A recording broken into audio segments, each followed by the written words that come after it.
Hey guys, it's me Daniel. Today I'm going to tell you some things that would be very helpful for a guitar.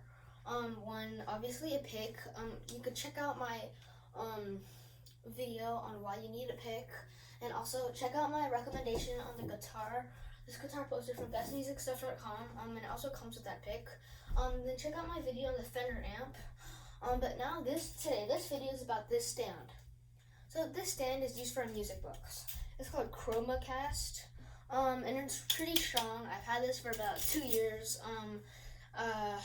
This is really good. You can use it for like violin or cello, or even like band practice, like flute and stuff, or even guitar, because it's good for holding songbooks.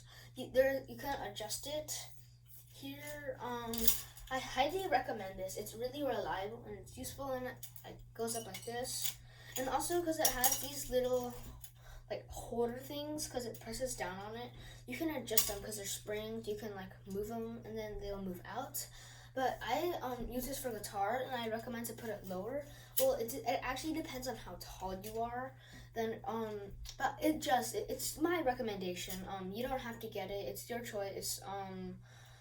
Well, I'm just recommending that you should get this, because if you play an instrument, it's really useful because you can look at it. But like I said before, if you have like violin or cello or something like that, this would be good.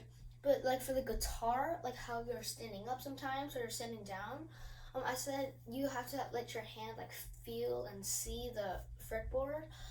That's because I said that you're gonna have to look at some kind of like notes or like some sheet of music. So then this would become perfect for that sheet of music, but first you have to have your hands see the fretboard. So that's why this is very useful. If you guys like this video, give it a thumbs up and subscribe and ring that bell below. And don't forget to get this ChromaCast stand. It's great for songbooks. Bye.